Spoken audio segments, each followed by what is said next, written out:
All right, everybody, it's time to talk all things New York Jets with a very special guest. We got the season opener coming around the corner in just a handful of days. New York Jets, Buffalo Bills. It's time to get into it, baby. Let's turn up.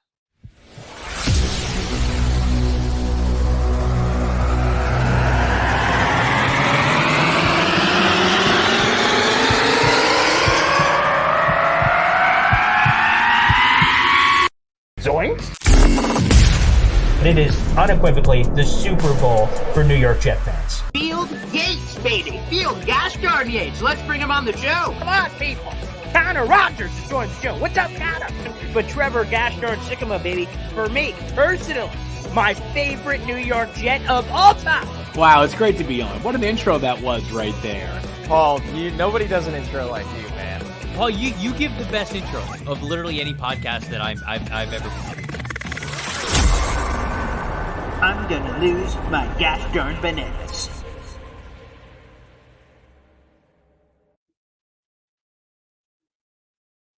What's poppin', everybody? My name is Paul Eston Jr., a.k.a. Boy Green. I'm the New York Jets digital reporter for HeavyGashdarn.com. Welcome to the program, and for the second time joining us here on the show, we must be doing something right, baby. Let's bring him in.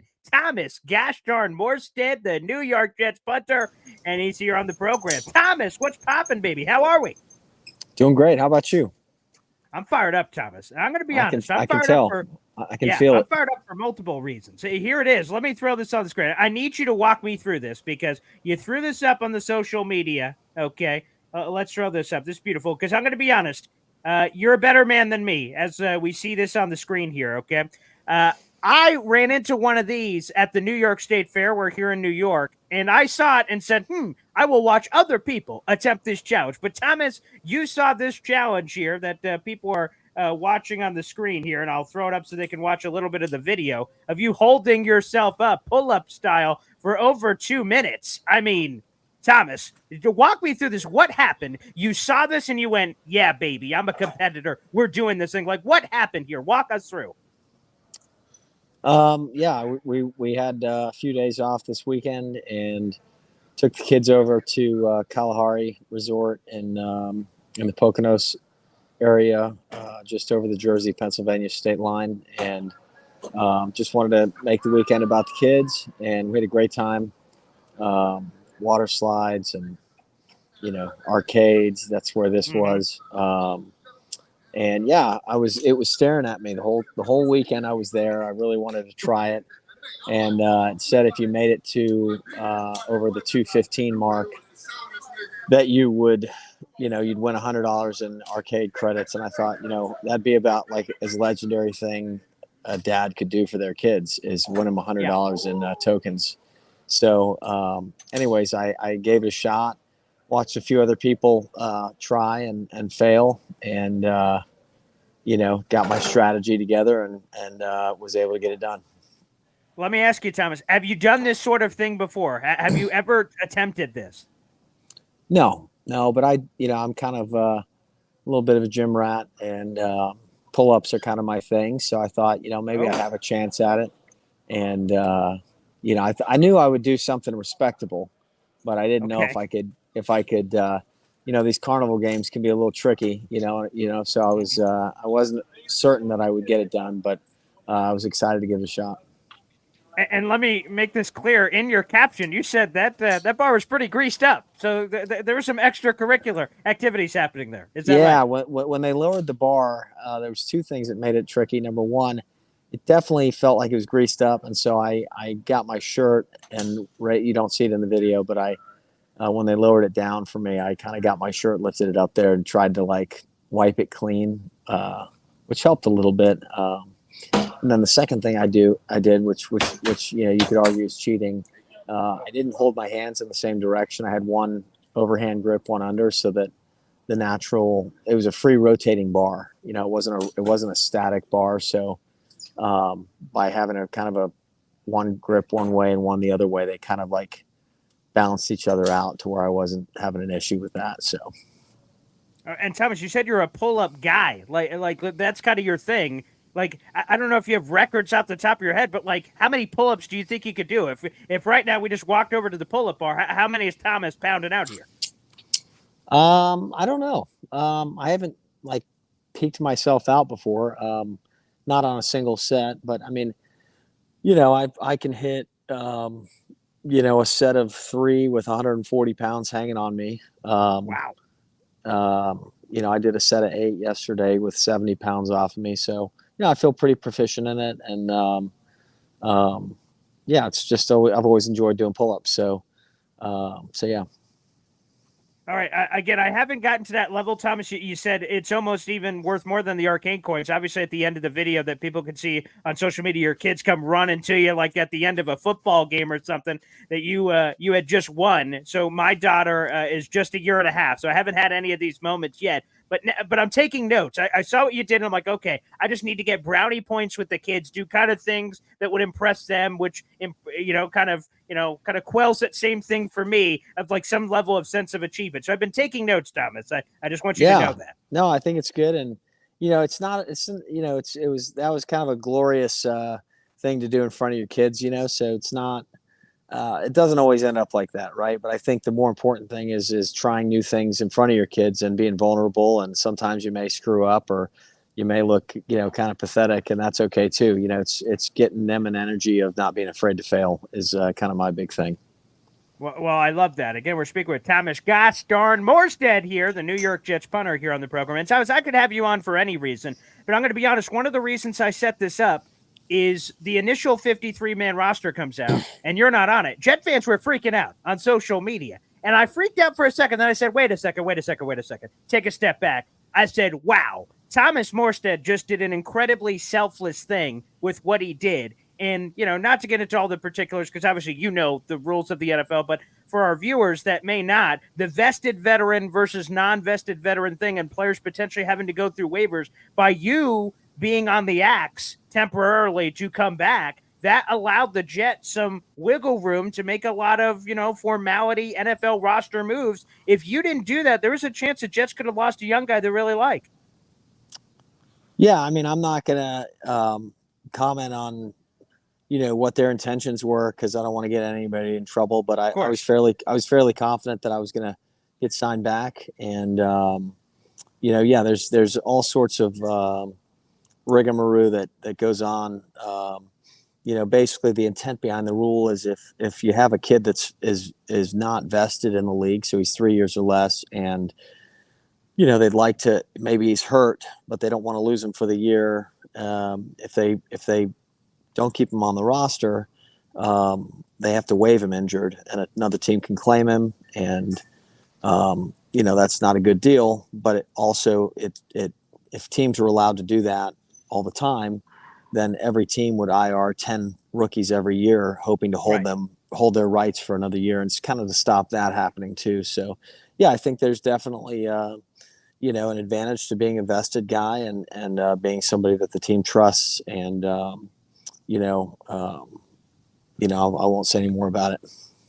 Yeah, so feel free, you can just swat away any of these questions. I just feel intrigued by it. That, Thomas, it's not just trust from the Jets side. I mean, it's from your side. It's on both sides, how I understand it. The team is saying, sure. hey, we're gonna put you aside to go do these things, and we promise we got you. And then you, on the other side, you're willing to step back. And then also your problem is that, hey, I'm not going to some other team that comes up and says, hey, Thomas, here's insert. I promise to come back too. So it takes trust from both sides for that to work. Absolutely. A few other teams did call. So. Ooh. And you said, and Thomas, you said, hey, was it, I made a promise to the Jets basically, and hey, I'm going back, or are you a loyalty guy? What was it that made you say no? Because you performed very well this offseason, obviously. Look, I'm committed to being here, and I felt pretty strongly that they were going to sign me back.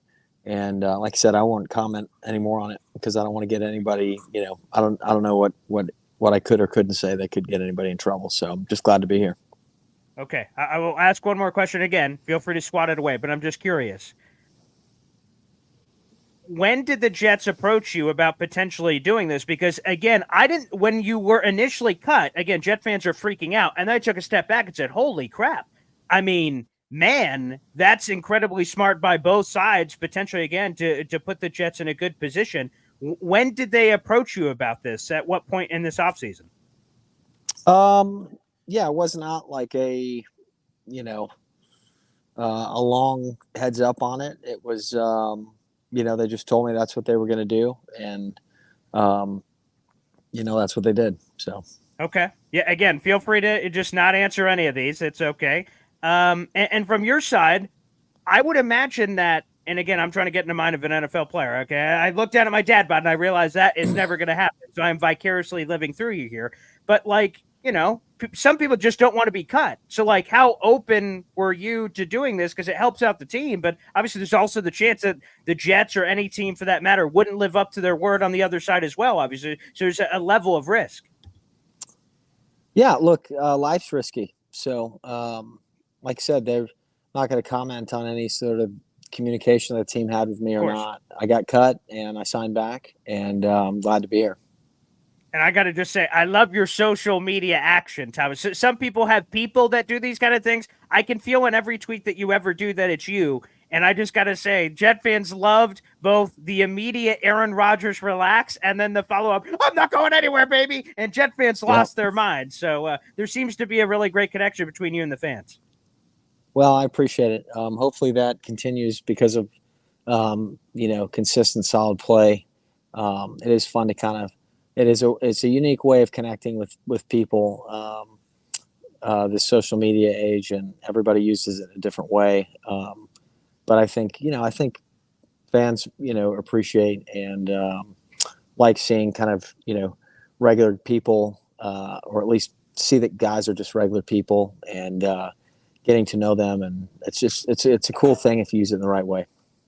Let me throw this other post up again for people that are watching. They'll be able to see this. Thomas, you sent out this message on Twitter, and you said this, and this was a couple days ago. But quote: "If we win, the storyline will be that we're a lock to win the Super Bowl in February. If we lose, the storyline will be that the following week's game is must win or our season's over." It's important to note that none of these are actually true, and staying process focused, regardless of outcome, will take us as far as possible. Can't wait for Monday Night Football. Is that something that has to be said in the locker room, or is that something that's kind of accepted? Because regardless that you've said that, obviously people are going to be overreacting anyway on that Tuesday.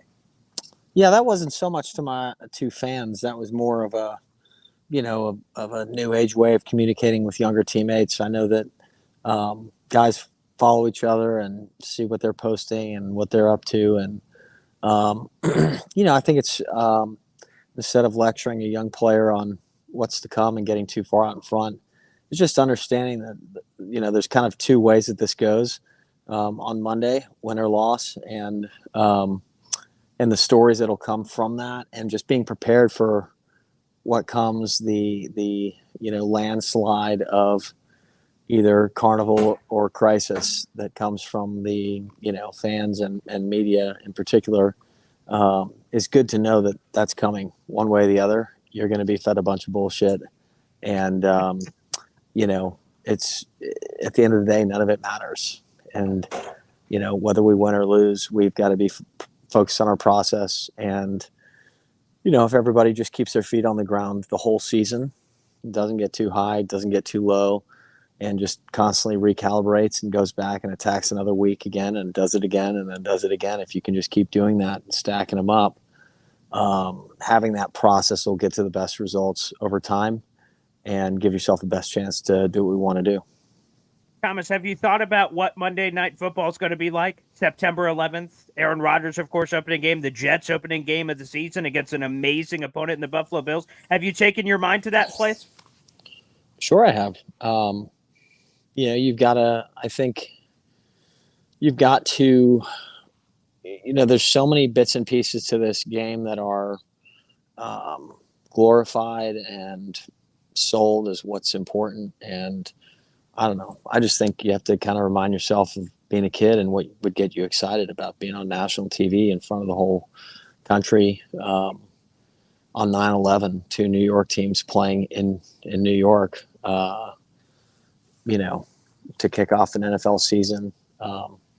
Everybody should find reasons to, be grateful for where they're at.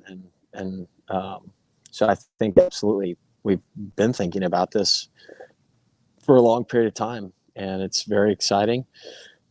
And I think we've collectively done the work to give ourselves a chance to be successful. And you'd be guys. I don't care what part of your career in, you'd be killing to even have a chance to do something like this. It's amazing. So I think it's very healthy to think about that, and it should be an awesome, energetic environment.